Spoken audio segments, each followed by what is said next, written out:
We are opening in this deep dive with what is, well, arguably the most urgent story in network security right now, a shockwave hitting the digital perimeter of thousands, maybe tens of thousands of organizations. When your firewall, the thing you trust is your main line of defense, suddenly becomes the attack vector, everyone needs to stop and pay attention. Exactly. This isn't just background noise, it's a full-on alarm bell. Today, we're focused on this critical remote code execution vulnerability. It's designated CVE-2025-14733, and it's hitting WatchGuard Firebox firewalls, and it's being actively exploited. Right. So we've pulled together all the sources, the vendor advisories, threat intel reports, what researchers are saying. Our mission today is to cut through the noise. We need to figure out exactly how this RCE works, what the real-world scale of this thing looks like, and what you, our listener, need to do right now to lock down your network. And the stakes, I mean, they really couldn't be higher. This is a confirmed zero-day exploit. It's being weaponized in the wild as we speak. The scary part is that it allows unauthenticated attackers to run whatever code they want on these devices. They can basically own your digital gatekeeper before you even know they're there. Okay, let's start with the immediate threat profile. The headline here is that this RCE stems from an out-of-bounds right. It's in the IKEv2 processing.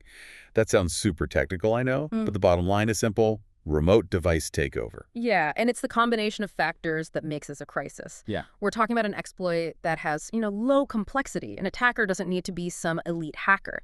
And crucially, it requires absolutely no user interaction. Nothing. Nothing. It's fire and forget. If your Firebox is configured for IKEv2 VPNs, an attacker sends a malicious packet, and that's it. They could be in. That lack of authentication, that low technical bar, that has to be why the CVSS score is just so high. Can you put that number in context for us? Of course. The vulnerability has a CVSS score of 9.3.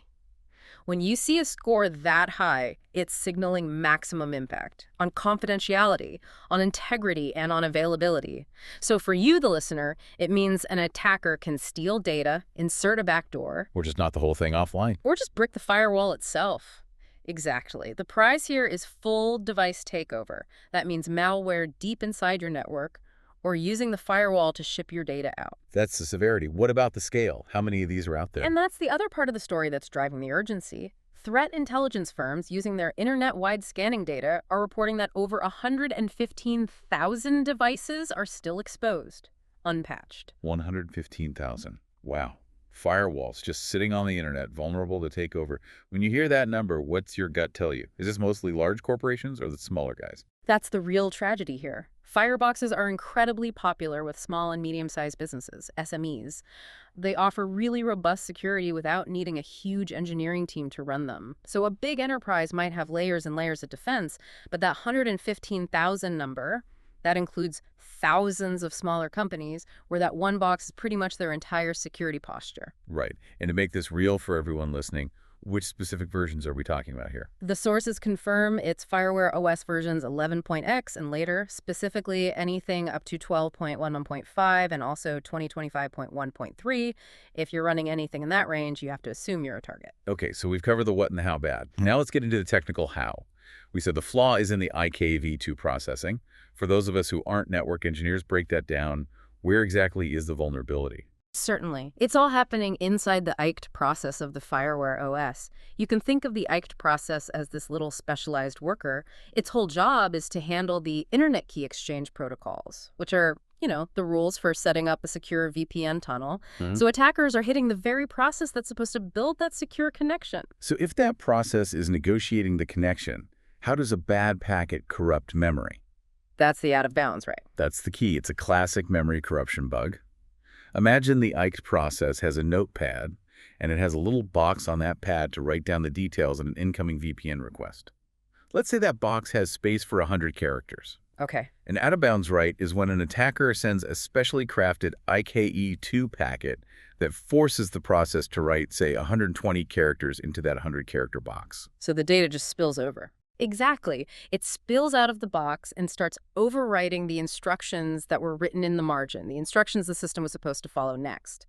By carefully crafting what spills over, the attacker can write their own malicious code there, hijacking control of the application. It's a takeover at the most fundamental level. That is a fantastic analysis. Yeah. Now, to make this operational, this flaw only affects certain configurations. What should people be auditing right away? Right. It specifically targets devices configured for IKE2 VPNs. This hits two main use cases: the mobile user VPN, so your remote employees connecting in, and the branch office VPNs that use dynamic gateway peers. If you use IKE2 for either of those, you've got an attack surface. Okay, and I want to highlight something from the reports that feels really important, this idea of a ghost configuration. Explain that for us. Yes, this is a huge operational blind spot. Let's say an admin deletes an old VPN tunnel that's not used anymore. The entry might disappear from the user interface, from the config file, but often in the device's actual memory, that space isn't properly scrubbed. So a zombie footprint is still there, pointing to the vulnerable code. Precisely. The sources are clear that these remnants, these ghost vulnerabilities, can leave the device exposed even if the VPN tunnel seems to be gone. So you can't just trust the GUI. You have to be absolutely sure those residual risks are gone, maybe through a reboot after patching or a really deep audit. All right, let's shift to active exploitation. This is a 0-day, so attackers didn't wait. What are the signs that this is being used right now? What are the specific IOCs, the indicators of compromise people should hunt for? WatchGuard confirmed active abuse almost immediately, and they published specific IOCs to look for. They're flagging suspicious inbound connections, of course, but also outbound connections to specific network ranges. And the sources specifically called out certain Russian and Chinese IPs. Now, we're not taking sides here, but what does that geopolitical angle tell you about the attackers? It signals a capable, well-resourced actor, state-sponsored, or a very sophisticated cybercrime group. Finding and weaponizing a 0-day RCE on a firewall isn't easy. It takes serious expertise. The fact that WatchGuard flagged those specific regions suggests they're tracking high-priority threats, trying to establish persistent control, and it's critical you have to monitor your outbound traffic too. A compromised device will try to call home to these flagged IPs. And the vendor's response was, as you'd expect, urgent. They went into emergency patch mode. What did they release? They rushed out patches. They're urging everyone to update to Fireware OS versions 12.11.6 or 2025.1.4. And the security community, places like the Hacker News, immediately blasted this out on platforms like X. The message was clear: patch now, no excuses. So those are the magic numbers, 12.1.6 or 2025.1.4. Those are the numbers. They should be your absolute priority. This incident feels like a recurring nightmare in cybersecurity. Critical network appliances getting hit en masse. What does this tell us about the broader state of perimeter defense? It tells us the gatekeeper is still the #1 target. We've seen this movie before. You can draw a straight line from this to something like CVE-2025-14733, which also hit tens of thousands of devices, firewalls, VPN appliances. They're where the internet meets your trusted network. And why is hitting the firewall so much more valuable than, say, hitting a server inside the network? Because the firewall is the high ground. A compromised server gives you some data. A compromised firewall gives you persistence, man-in-the-middle capability, and total visibility into all traffic. You can pivot anywhere, redirect traffic, and you can inspect or modify legitimate traffic flowing in and out. You own the network's connection to the world. How does this compare to something like Log4Shell back in 2021? That was massive. In terms of severity and ease of exploit, the parallel is there. But the target is different and arguably more strategic. Log4Shell was a library that was everywhere. This WatchGuard flaw targets the network gateway directly. It bypasses everything else. It gives an attacker the keys to the kingdom instantly. It is the perfect initial access vector for a major campaign. So patches are out, which is great news. But we both know rolling out updates on critical infrastructure isn't. Well, it's not simple. What are the big hurdles keeping those 115,000 devices from getting secured right now? It's less about technical difficulty and more about organizational friction. You don't just click update on a core firewall. It often requires planning significant downtime. That means getting approval, scheduling change windows that can take days or weeks, and having a rollback plan. It touches every part of the business.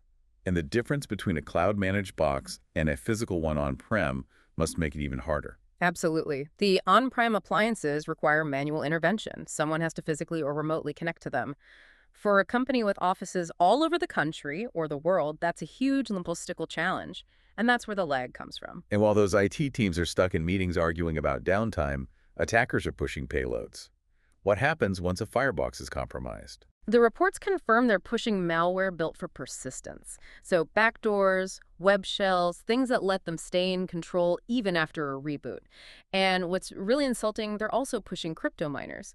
So your own security appliance is now burning your electricity to make money for the attackers. Okay, so beyond just patching, what are the best practices for you, our listener, to lock down your environment? Right. Patching is step one, non-negotiable. Step two is a full audit of your VPN setups. Remember the ghost configurations. You have to actively delete any unused IKEv2 setups to kill that risk for good. And third, you have to be watching your logs for those IOC's weird IKE packets, connections to those flagged IPs.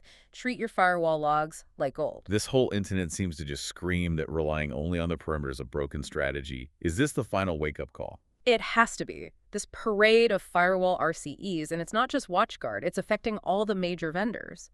This should be the end of the line for the idea that a tough wall makes everything inside safe. The big takeaway is you have to adopt a zero-trust model. No more implicit trust just because you're inside the network. So layered security is no longer just a good idea, it's mandatory. Exactly. You need strong identity controls, aggressive network segmentation, good endpoint protection. You have to operate as if the perimeter will fail, because as we see time and time again, it will. Every defense is just software, and all software has bugs. So to recap this deep dive, we have an immediate active danger. An RCE being exploited in the wild, over 115,000 devices still vulnerable, and threat actors are using it right now. The fix is updating to Fireware OS 12.11.6 or 2025.1.4. And then you have to audit and kill any old IKEv2 configs. Vigilance and speed are the only things that work here. And the final lesson really goes back to the vendors. They have to build better code. More fuzzing, more intense code reviews to catch these basic but devastating memory bugs before they ever ship. For users, the message is simple. Build resilience. Diversify your defenses and assume compromise is always possible. Which brings us to our final provocative thought for you to think about. Threat intelligence showed that in the days right after this was announced, virtually no scanned devices had actually been patched. Yeah. So given that massive time lag, that window when the attackers are active but defenders are still planning, what are the systemic, maybe even cultural factors in IT, beyond just scheduling downtime, that lead to this chronic patch lethargy? And how can security teams actually close that critical window of exploitation faster? We'll leave that challenge with you.